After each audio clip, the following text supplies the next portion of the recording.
Olá e bem-vindos ao meu, ao seu, ao nosso Conexão Comunitária, AVR. E nós somos seus apresentadores. Eu sou o Iago. Eu sou a Giovana. Eu sou a Eduarda. Eu sou a professora Jéssica.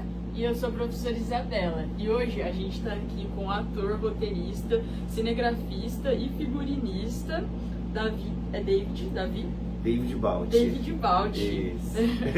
Ele já veio em nossa escola aqui apresentar a peça teatral que ele é intérprete e idealizador, Cemitério dos Vivos, e é inspirado na obra homônima do escritor Lima Barreto, que marcou a história brasileira com sua literatura e apenas recentemente foi reconhecido e consagrado. O Cemitério dos Vivos discute a fome, a loucura, a situação de rua, o apagamento histórico da negritude e as reinvenções do povo preto, que segue resistindo. Bom. Davi, eu vou fazer a primeira pergunta para você.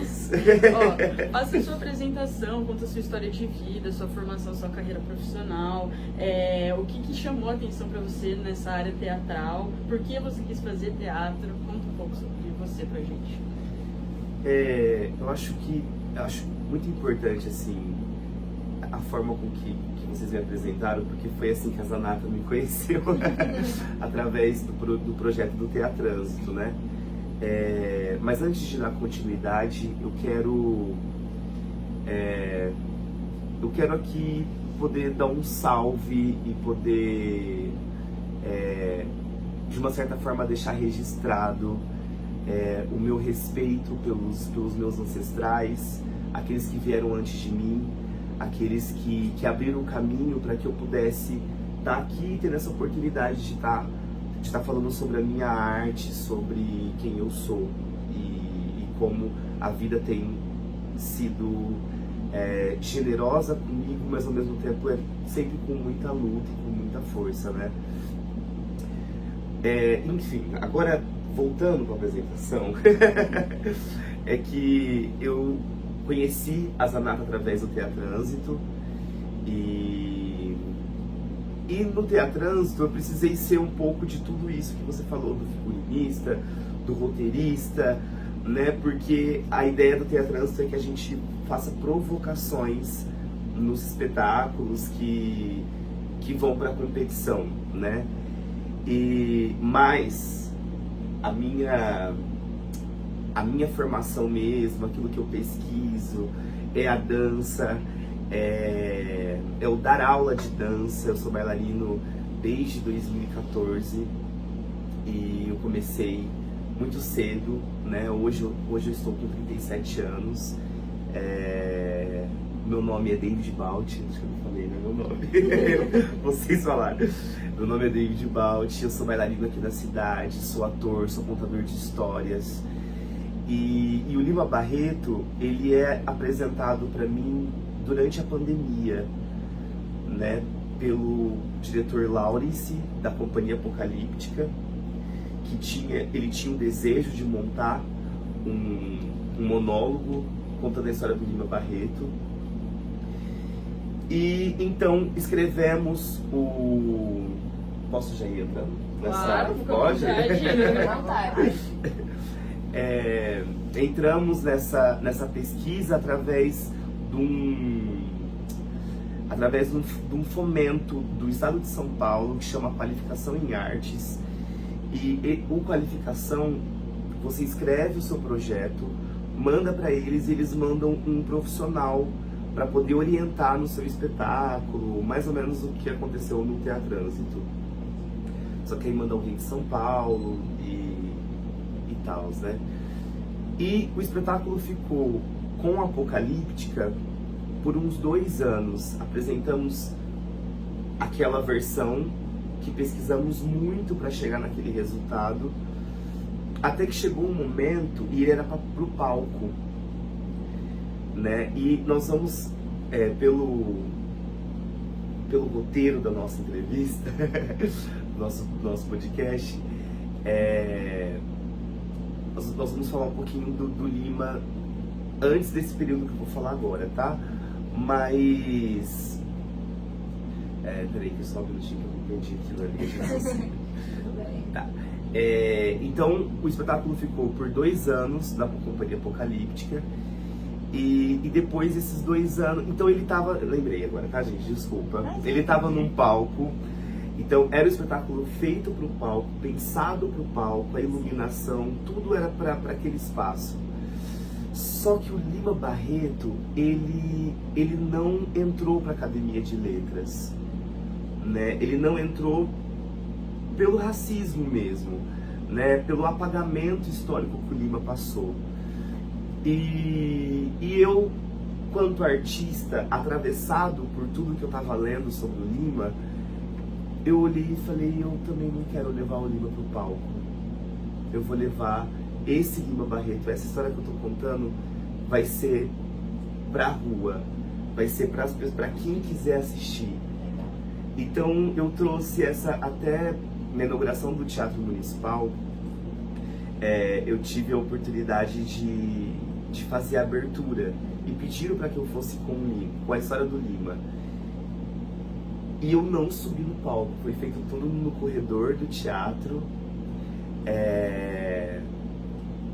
Tinha muitas autoridades ali, né? E o Lima, no Cemitério dos Vivos, ele fala, hoje os ricos não gostam de árvores.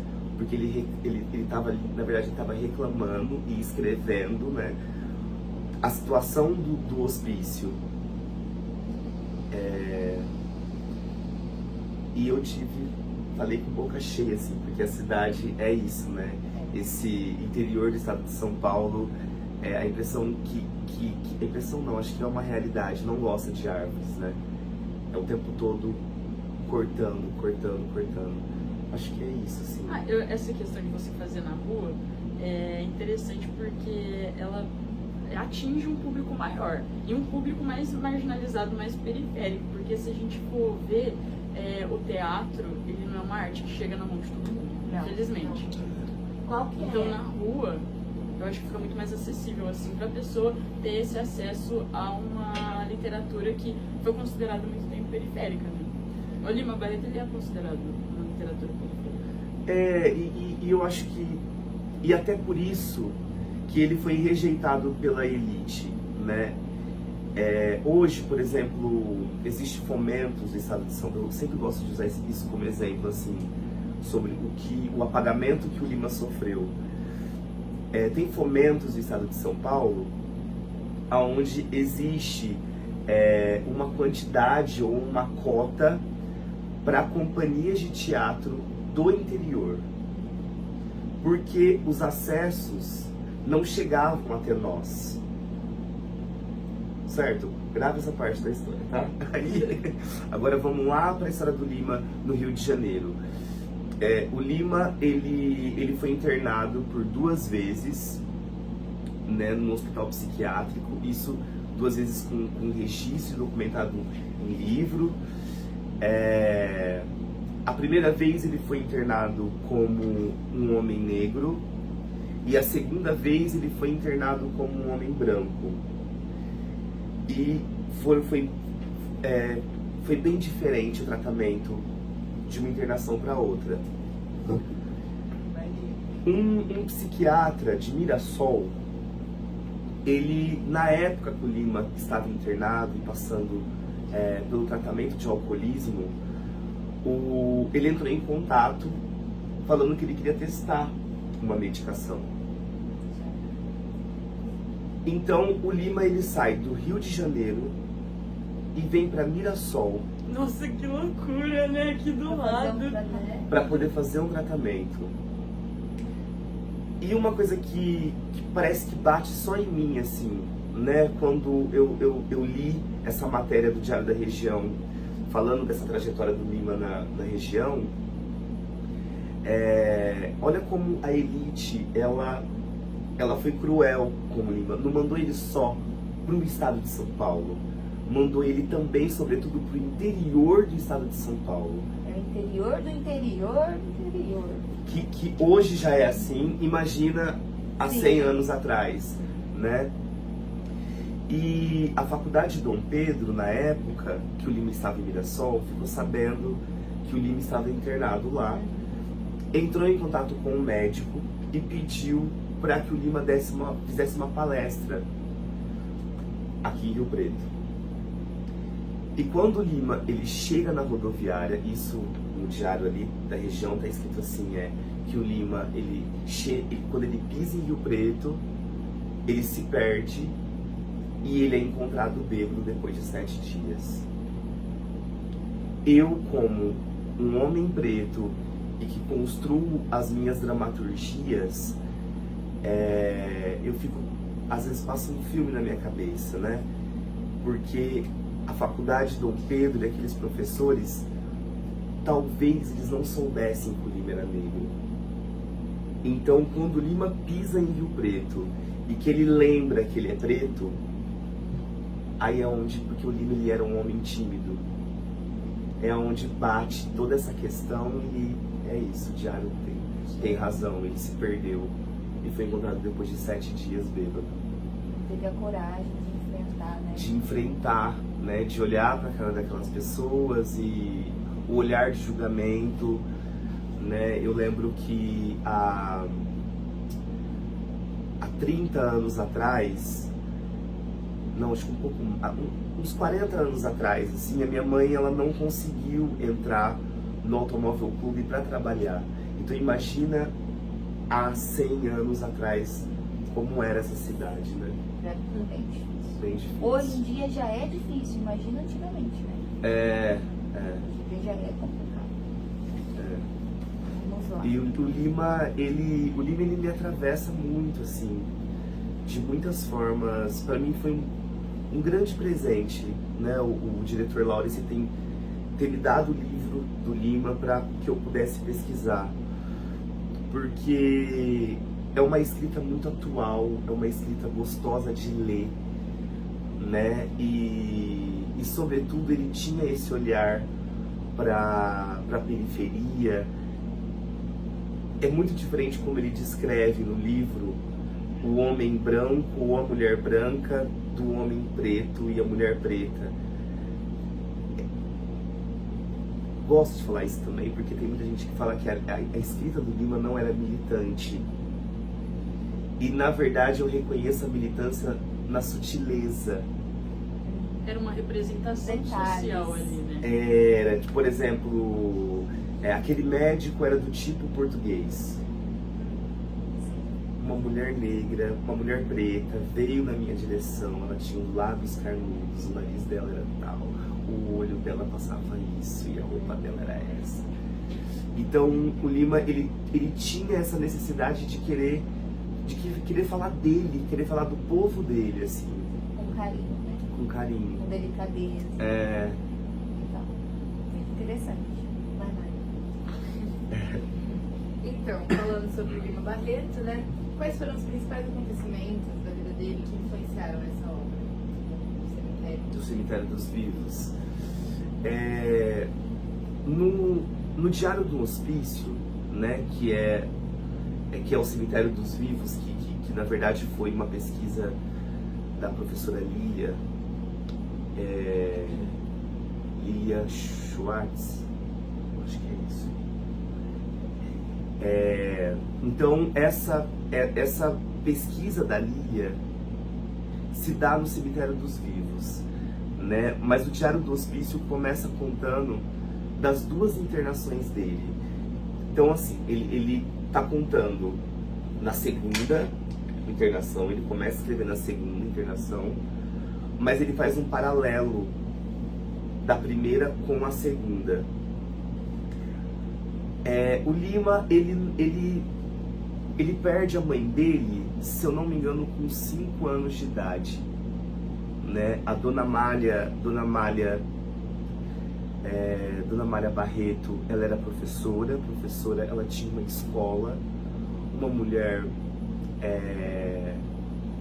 neta de escravizados e filha de ex-escravizados.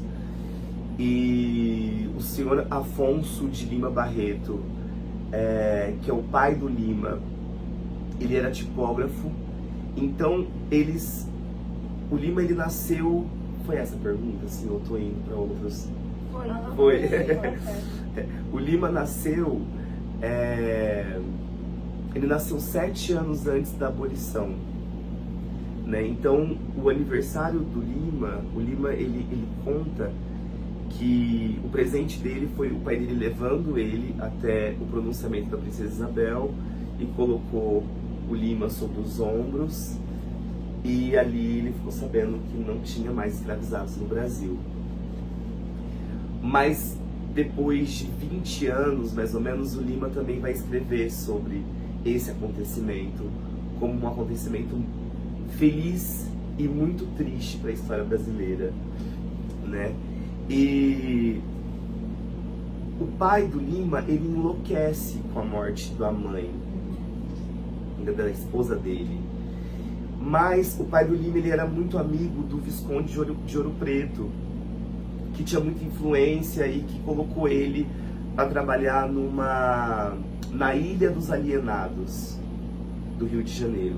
Então o Lima vai muito novinho para a Ilha dos Alienados, que seria hoje para nós um hospital psiquiátrico.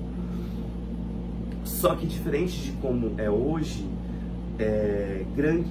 na Ilha dos Alienados tinha assassinos, corruptos, todo mundo que a sociedade colocava nas margens, ia rejeitando, e ia para essa. Então tinha muitas mulheres, mãe solteira, né, a adúltera da época. Então tudo isso ia para essa clínica dos alienados. Então o Lima passou a infância dele na loucura, sabe, vendo aquelas pessoas. E o pai, ele foi enlouquecendo. O pai dele criava algumas imagens de ataques na ilha. Então o Lima fica com muito medo de tudo isso. E ao mesmo tempo o Lima tinha um pé no chão para poder conseguir pensar na literatura dele. Um dia eu ouvi de um podcast de uma filósofa haitiana, que ela falava assim, que ela foi perguntada assim para ela: como que você consegue escrever e pensar nas coisas que você pensa, nas coisas que você pesquisa, com tanta grandeza, com o Haiti vivendo essa guerra que vive todos os dias? E ela falou que ela é como que se ela entrasse debaixo da mesa e ela se imaginasse num furacão. Ela se coloca no meio desse furacão, que é onde ela encontra a calmaria para escrever.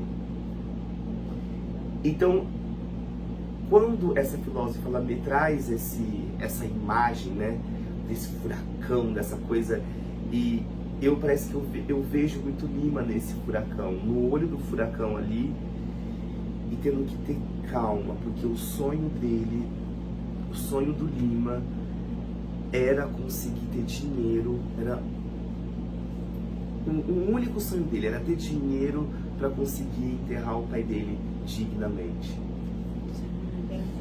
Então ele tinha essa coisa, esse desejo de ter um lugar para chamar de meu, porque sendo meu, o meu pai também, tá tudo bem com ele, tá tudo certo. Você comentou então como foi a infância, né? E você sabe qual foi a formação educacional do Lima? Engenheiro. Nada a ver. Engenheiro, né? E assim, ainda bem que você tá fazendo algumas perguntas que tá chegando rápido a resposta. Porque eu, como um pesquisador da dança, do corpo, né? Eu tive uma infância onde eu não lia muito, não tinha muito acesso a livros. Então eu aprendi a ler depois que eu fui pra arte e eu tive que começar a pesquisar coisas e tal, né? Então, por exemplo, mas o Lima me pegou, assim, eu já li o livro do Lima, O Cemitério dos Vivos, umas 3, 4 vezes. Cada processo que eu entro novo do Lima, eu retomo a leitura, sabe? Porque... Mas o Lima, ele se formou na engenharia, não vou saber direito mais ou menos os períodos, mas como engenheiro ainda, ele descobriu que não era aquilo que ele queria, então ele decide ir pro exército para poder ser tipógrafo. Isso, né? Tipógrafo no exército. E o Lima ali, ele começa a descrever, ao invés de ele falar o que está acontecendo da guerra, ele começa a escrever o que está acontecendo com o corpo dele. Aí é onde sai dali um texto que vai para o jornal na época, que fala a vida de um funcionário público. Os pés começam a formigar, as costas começam a doer, a dor de cabeça, então ele está falando de um tempo que não passa, que não passa, que não passa, porque ele já era inquieto, né, assim. E que mais? Acho que é isso, assim, a formação dele. Aí ele migra para a literatura. Depois que ele passa essa fase do exército. Isso, mas o Lima era um homem que falava 3 línguas. O Lima, ele é muito gigante, né? Dona Malha, gente, a professora maravilhosa. Porque ela encaminhou mesmo ele, sabe? Ela sabia, como uma mulher preta, ela sabia que futuro ela queria para aquele filho. Quais os desafios que ele iria enfrentar, né? Até porque nessa época aí, a língua que mais predominava no mundo era o francês. E a gente encontra muita influência francesa dentro das obras dele. Sim. Ele tem umas... Às vezes tem coisas que eu começo a ler que eu tenho que parar para poder pesquisar, porque eu falo, gente, então onde o Lima tirou isso? E ele usa muito nome francês também para os personagens dele. E qual que é a importância da obra Cemitério dos Vivos para você? O Cemitério dos Vivos, ele comunica comigo de muitas formas, assim. Eu lembro que teve uma das apresentações que um amigo meu, que não tinha assistido ainda, o Chico Mendes, um grande músico daqui da cidade, ele chegou em mim e falou: como que você consegue, depois de apresentar tudo isso, ir cumprimentar as pessoas e tá bem, tá sorrindo? Aí eu peguei e falei assim pra ele, eu não sei, porque na verdade eu nunca tinha parado pra pensar sobre aquela pergunta. E hoje eu tenho uma resposta que pode ser que amanhã mude, né? Porque a gente é uma construção, né? Por mais que o espetáculo eu tô falando de mim, eu tô falando muito mais do Lima, aonde quem tá me assistindo se identifica ou não. E essa separação, estou falando do Lima, é a história que eu tô contando, eu acho que me protege um pouco. Principalmente quando eu tô com adultos, tá? Assim, adultos, porque aí parece esse olhar que o Lima tinha em volta dele o tempo todo, das pessoas saberem quem ele é e fingir que não conhece, que era isso que ele conta no Cemitério dos Vivos, que era o tempo todo as pessoas olhando pra ele e falando: eu acho que é o Lima. Eu acho que é ele, e mas já não virava tenho a cara. certeza. Então era o tempo todo assim. Agora pra criança foi uma loucura, viu, galera? É mais delicado, né? Eu não imaginava, tá, esse espetáculo pra criança. Só que aí no edital da cidade, que chama, o fomento chama Nelson Seixas, eu precisava colocar contrapartida. Eu não sabia onde eu teria um público fácil, que eu não precisava ter que divulgar tanto. Eu coloquei projeto social. Mas eu não achei que ia passar. Não achei. Eu só Ah, coloquei. só Vai coloquei. que, Eu não achei. Vai que dá, né? Vai que dá. E normalmente a gente escreve na correria, com um monte de outros trabalhos e tal. Aí passou. Tive que fazer. Ai, meu Deus. Ai, meu Deus. E agora? O que eu faço?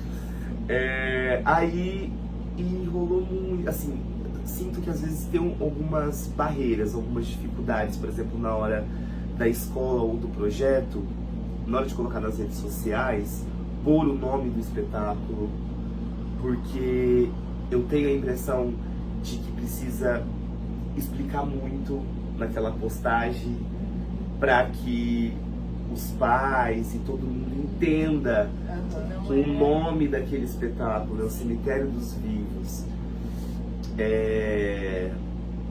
Mas as crianças, elas se identificam muito, assim. Elas adoram, né? Elas adoram, é uma correria. E não tem gente com fome no poema do Solano Trindade.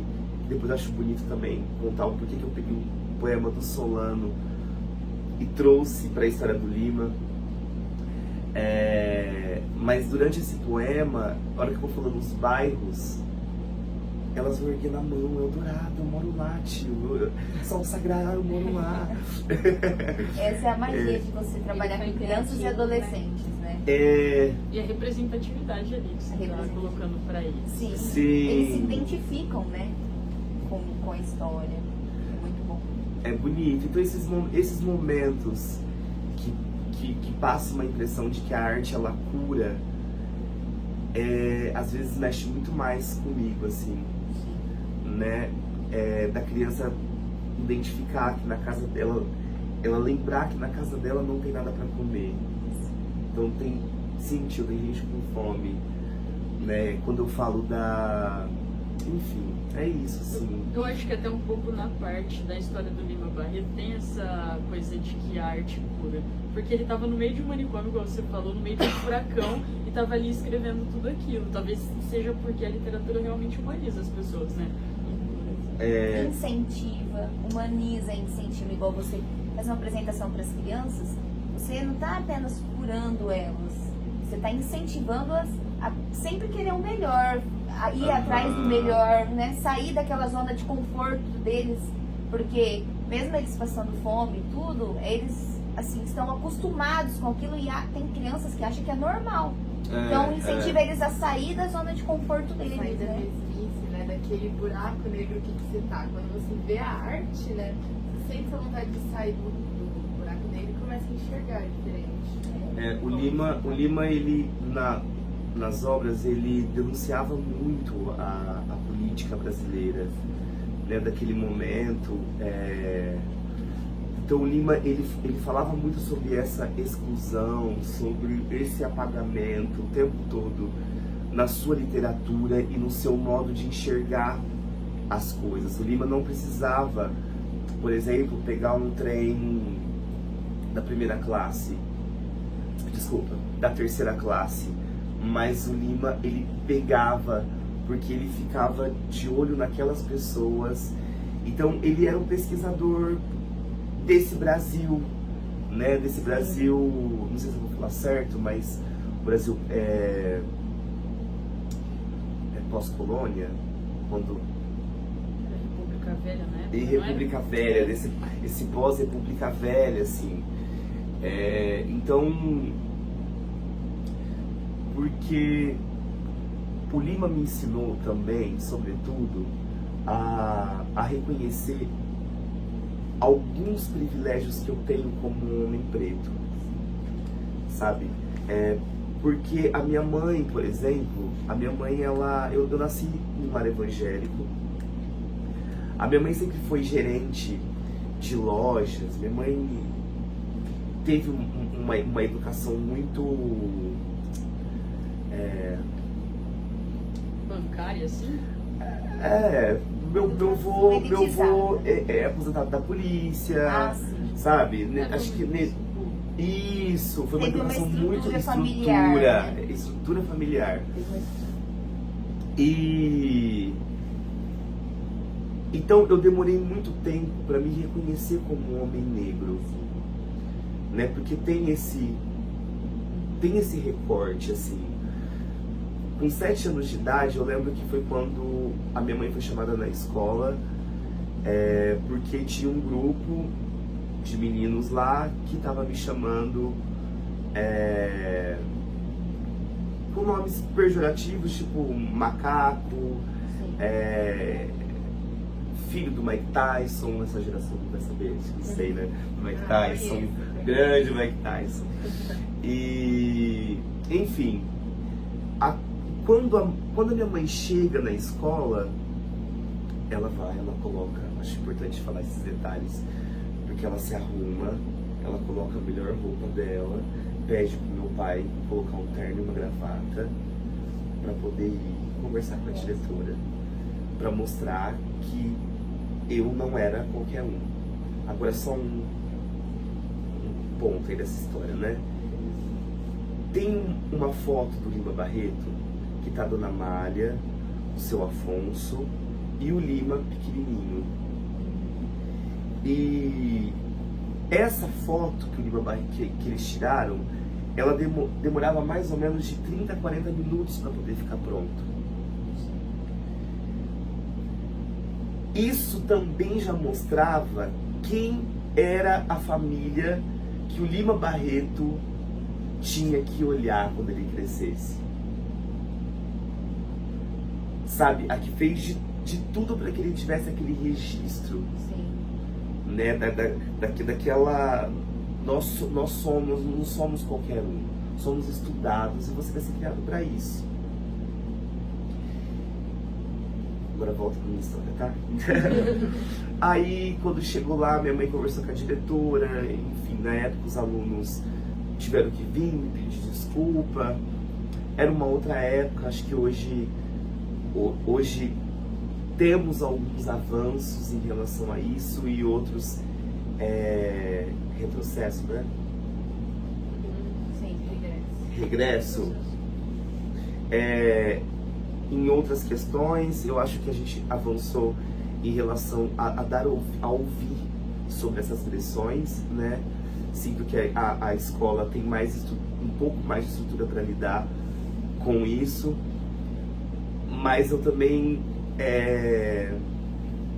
enfim, aí eles vieram me pedindo desculpa e minha mãe veio conversar comigo e falou assim: filho, ela começou a falar um por um dos nomes que me xingaram e ela começou a trazer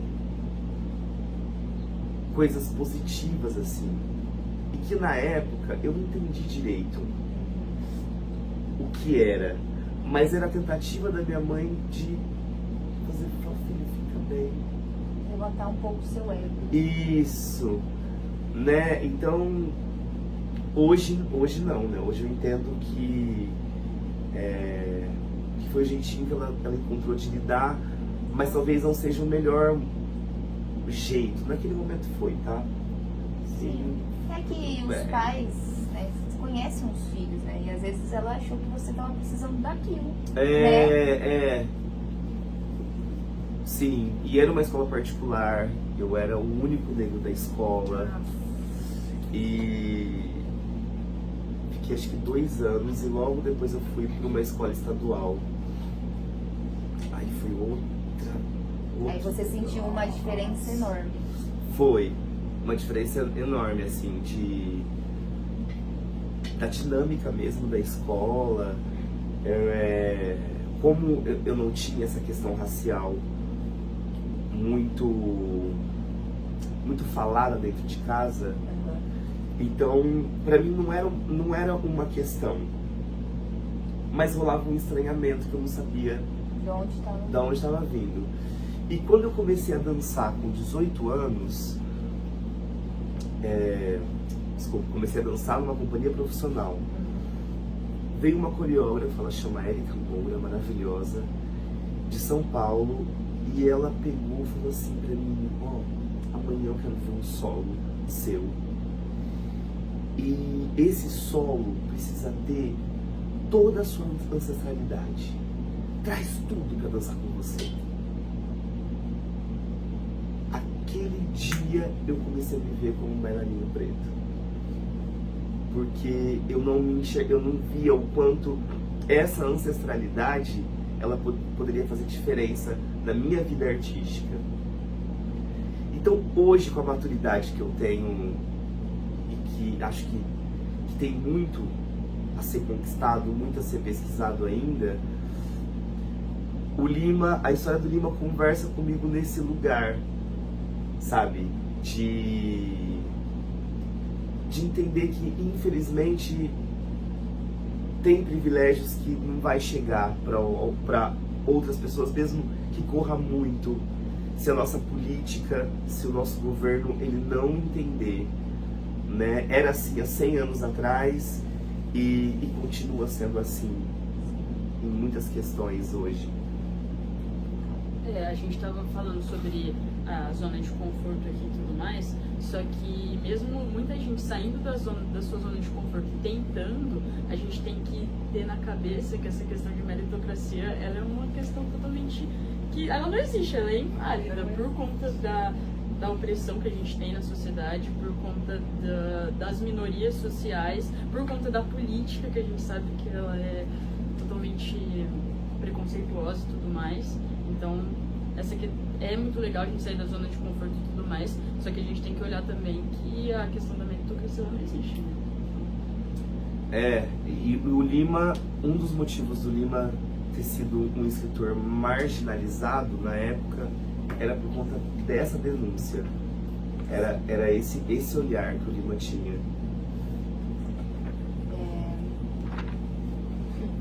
Então, sobre... A gente tá falando do Lima, né? Como foi a experiência dele de ser negro, pobre? Como isso impactou na trajetória literária dele? E as perspectivas sobre a sociedade? O Lima, ele... Peraí, vamos lá, minha cabeça foi para outro lugar. Fala de novo a pergunta, por favor. Como a experiência de ser negro, pobre, impactou a trajetória literária dele e as perspectivas sobre a sociedade? O Lima, eu tenho a impressão de que o Lima, ele escrevia para periferia, querendo ser visto pela elite. Ele tentava fazer esse jogo o tempo todo, né? Porque ele sendo visto pela periferia, ia ter uma galera que ia se sentir representada por aquilo que ele estava escrevendo. Mas o que ia trazer um lugar para chamar de meu, enterrar o meu pai, e comida dentro de casa era a elite, né? O Lima, no Diário do Hospício, ele fala assim, deixa eu lembrar, quando escrevi a minha primeira obra, eu esperava que fossem me criticar, mas não, todos se calaram. Então, isso deixava o Lima extremamente agoniado, né? E dentro do quarto ali internado, ele também escreveu assim, que foi uma coisa que você falou e eu acabei perdeu a frase, que é sobre a arte que cura, né? Ele escreve assim, ou a literatura me mata, ou ela me dá o que eu peço dela. Nossa, Legal, hein? Muito forte, né? Forte demais. Então, quer dizer, já mostra essa paixão pelas letras, né? Muito legal. O Lima, ele escreve um texto também onde ele faz a comparação. Olha que loucura, tá? Mas ele faz a comparação da letra de um menino preto com um menino branco. E nessa comparação das letras, ele vai fazendo o recorte social de uma letra dada como bonita e a letra dada como feia, o garrancho. Sim. Né? Então, eu acho que o Lima ele não era atravessado só pelas histórias de vida que ele passava, mas era sobretudo para aquilo que ele via. e reconhecia nessa sociedade que ele já tinha como falida, assim.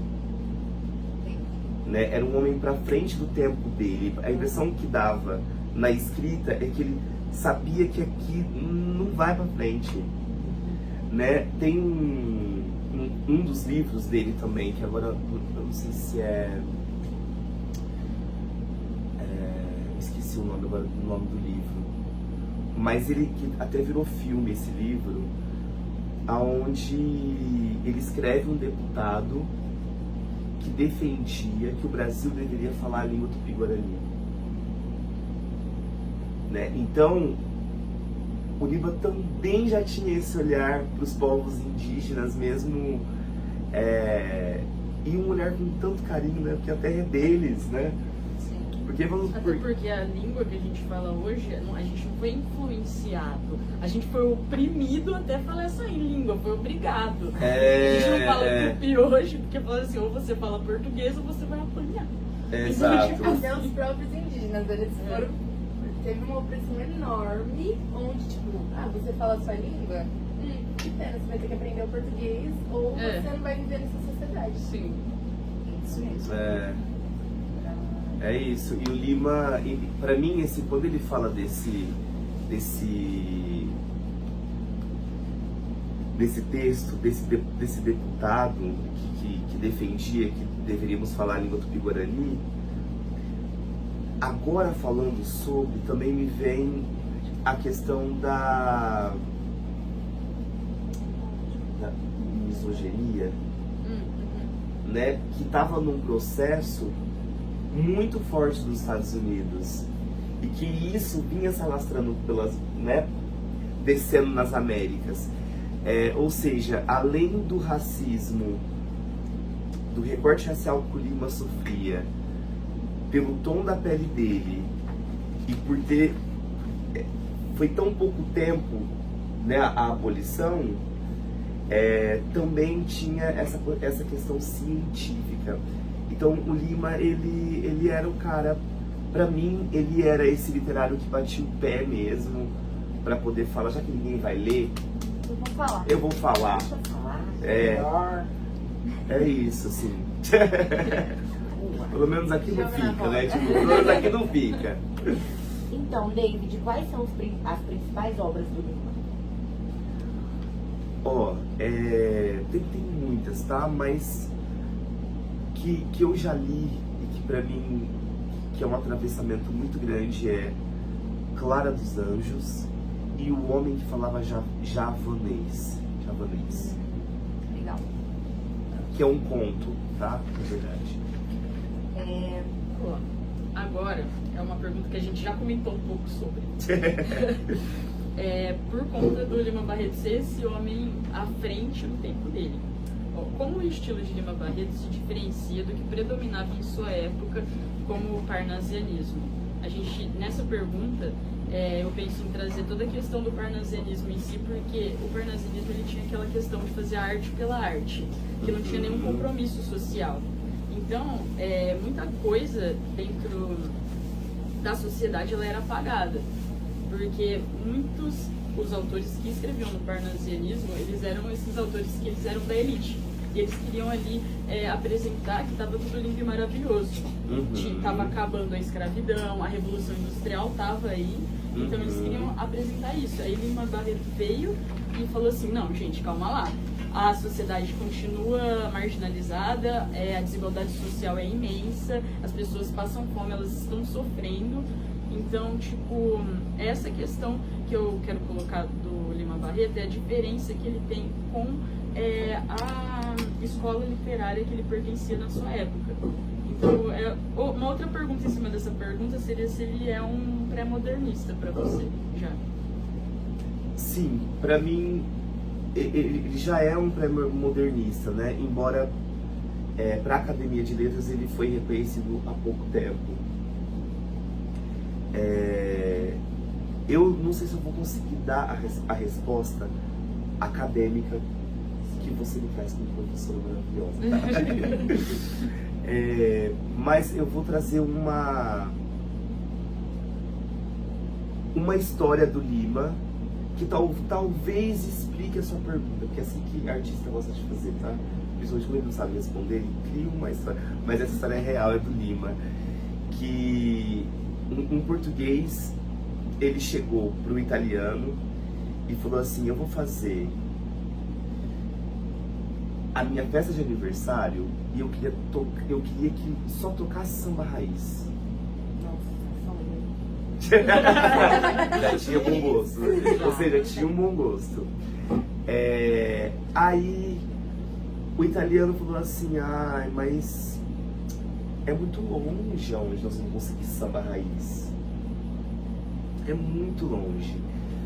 Aí o português falou: não, mas eu vou pagar, me leva lá, eu quero pegar esse samba raiz, vou mostrar para os músicos e só vai tocar isso. O italiano falou: tá bom, então vamos.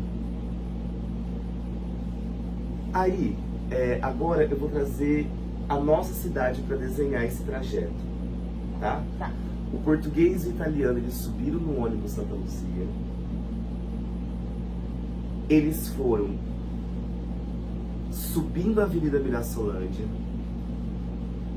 chegou no bairro Eldorado.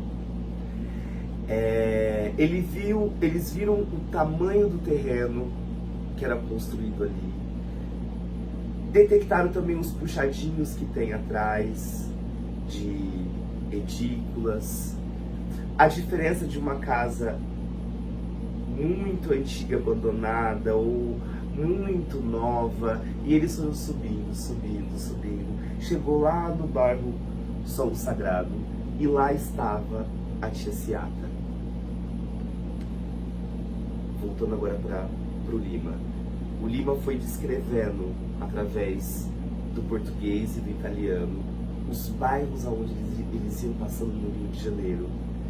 Só que ele ia descrevendo as casas, o modelo das casas, o jeito que era o telhado das casas, e que lembra as nossas favelas do Rio de Janeiro. E quando o Lima, ele desce a montanha com o português e o italiano lá, né? Passa por um brejo e sobe de novo lá em cima da tia Ciata. Quando eles chegam na casa da tia Ciata, o Lima descreve que na frente da casa tem espada de São Jorge, pimenta do reino, arruda,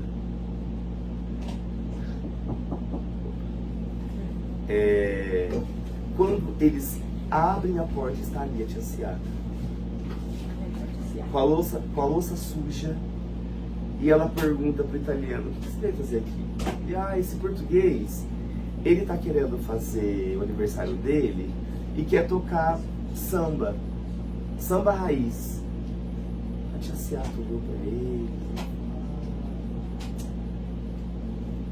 não lembro não lembro de samba raiz não, faz tanto tempo que eu não canto. Ele falou assim: não, mas ele vai pagar, fala pra nós, tenta lembrar, a gente vai escrevendo aqui. Eu não lembro não lembro de nenhum samba não. Ele: por favor. Enfim, foram embora sem samba nenhum da tia Ciata. E a história do Lima termina aí. É onde ele se comunica com a periferia. Não doe o seu ouro para quem tá a fim de pagar, né? E ao mesmo tempo tá falando com a elite uma reflexão do dia. Era só uma reflexão. E esse brejo é o Piscinão de Ramos, né? E que não tinha esse nome, né, na época. E no alto dessa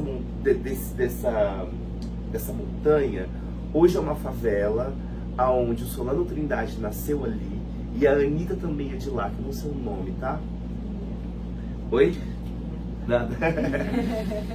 E o Solano Trindade, que depois de 50, 60 anos, é onde ele vai fazer o poema Tem Gente com Fome, Tem Gente com Fome. Ou seja, o Lima passou por toda aquela região. O Lima escrevia textos de teatro para grupos de teatro preto que já tinha ali. Top. Como ele influenciou outros escritores e artistas brasileiros?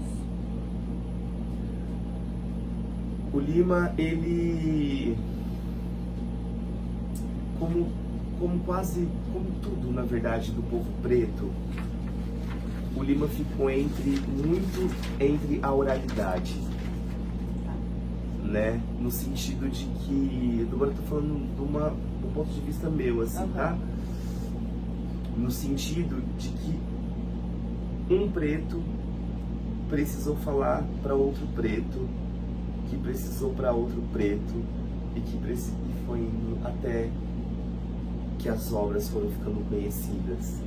Ele usou então bastante a forma de comunicação, né? Que eu acho que não é que ele quis, tá? Porque os livros foram publicados, ele trabalhava em jornais, mas foi o jeito que Foi se desenrolando. foi desenrolando a literatura dele. Foi assim também com Maria Carolina de Jesus, né? Com os livros dela. A Carolina escrevia em papelão, escrevia nas folhas que ela encontrava no lixo e ia juntando aquilo tudo no formato do diário. E se você chegasse perto dela e falasse que era professora, ela ia juntar tudo e falar assim: só que ela fazia isso com você.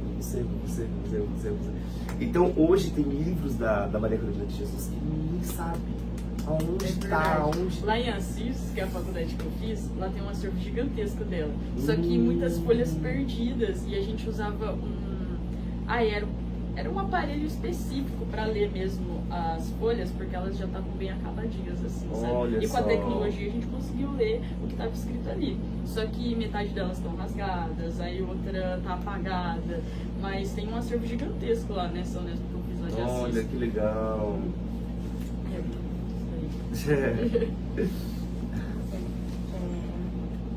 Eu respondi mais ou menos a sua pergunta sobre o pré-modernismo. Respondeu, eu entendi pela Sabe, história, foi bem legal. Tipo, não muda. Só não é mais escravizado, mas continua sendo sempre pros cantos, assim. Assim, uma dúvida que eu tenho. Por que o Lima Barreto, por muito tempo, ele foi considerado um autor marginalizado? Você já falou no sentido, mas eu queria saber de alguns. O Lima, ele... Nossa, eu lembrei de outra história do Lima. Ele... A Clô, a história Clô do Lima, conta a história de uma mulher. Eu vou resumir, tá? Porque eu também não lembro detalhes da história. Mas conta a história de uma mulher preta que ela, durante o carnaval, ela colocava máscara e ia pra rua festejar como toda a cidade, como o Rio de Janeiro ensinou pro Brasil inteiro. Rio de Janeiro e Bahia, né? E um homem branco, ele se apaixonou naquela paixão de carnaval, se apaixonou pelo olhar dela.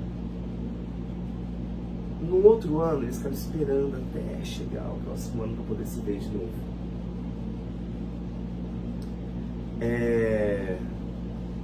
Até que um dia a família da Clô leva a Clô, isso fora do carnaval, para poder conhecer a família desse rapaz. E chega lá, eles olham para cara do outro, eles sabem que eles se conhecem, mas eles fingem que nada está acontecendo. Então o Lima, ele tinha, só que nessa história o Lima, ele descreve exatamente quem era a Clô, essa mulher preta. Era essa escrita que a nossa sociedade não estava acostumada, que a elite não queria enxergar, não queria que essa mulher preta tivesse um nome. A Clô, é a história dela. Não, era uma mulher preta que tá, enfim, Eu, né? eu acho que na questão da escrita, no parnasianismo ali tinha muito essa questão de métrica, de você ficar seguindo rótulos, e aí ele Isso. fala assim, não é bem assim, vamos colocar assim do jeito que a gente fala, numa linguagem Uma roda de acessível. conversa, né? Uma linguagem acessível, até porque, como ele já tinha falado, é muito gostoso de ler o Lima Barreto. Uhum. Então eu acho que também talvez tenha um pouco disso nessa questão de E diferente do grandioso Machado de Assis, que a primeira vez que eu fiz um solo era do Memórias Póstumas de Brás Cubas. E foi uma loucura, porque eu quis um caixão. Eu não sei o que eu... Então eu não sei desse caixão. Eu saía por debaixo do caixão. Era um negócio, era um acontecimento. E na época eu não sabia que Machado de Assis era preto. Mas isso também não era uma questão pra mim.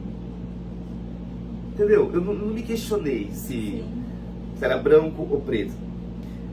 Mas a fazer a leitura, já leu o Memórias?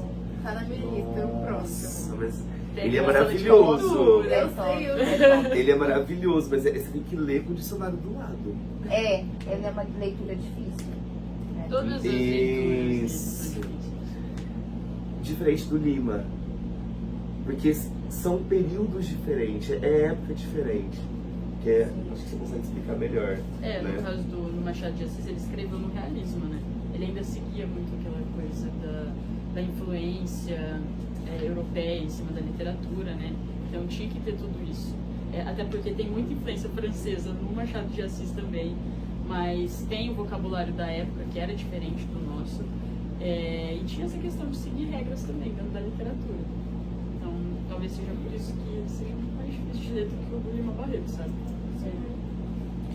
Então vamos lá, gente. Agora a gente vai começar Desculpa, Jéssica. Agora a gente vai começar o bate-volta, o nosso quadro mais fotogênico do nosso podcast. Então, a gente vai mostrar imagens pra você e você vai falar o que você acha dessas imagens. Vai ser a mesma peça. Fala um pouquinho sobre essa peça, que você se lembra um pouco dela. Vou mostrar lá alguém. Vamos falar disso. Sobre essa peça que você fez, sobre a história dela. Peça que você vai aqui na escola, não foi? Foi essa. Foi essa.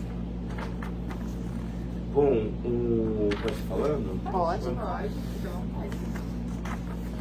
Esse foi Quando eu comecei a coreografar e a pesquisar sobre esse espetáculo no meu corpo e os textos que eu queria dizer, foi um processo difícil, porque eu tinha acabado de sair de um processo que era um monólogo, onde eu era o Lima. E nesse novo espetáculo eu não queria que eu fosse o Lima. Eu queria que eu fosse um contador de histórias, dançante, que conta a história do Lima. Então eu me coloquei um pouco nesse lugar de não sou o Lima, né? E que engraçado que é a primeira vez que eu verbalizo isso também. Né? Então a ideia desse livro que surge na cena é de um livro encontrado, que aí a plateia imagina que eu encontrei esse livro em qualquer lugar.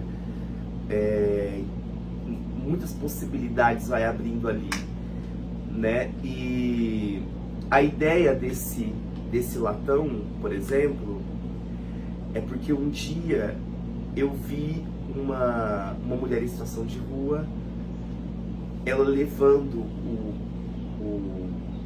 o colchão dela aqui assim sobre os ombros, né? E essa imagem me pegou ali. Até escrevi e tal, né? Fiquei pensando como que poderia ser. Falei, esse negócio da rua, então dá pra ter esse colchão enrolado. Blá. Só que eu também sigo muitas companhias de dança da África, companhias africanas, né? Aí tem uma companhia de Mali, aonde o coreógrafo ele dança com uns 10 latão desse. É gigantesco, né? Assim, tipo, uma super produção. Porque o meu eu coloco num carro e vou, agora vai dar 10. É um caminhão, né?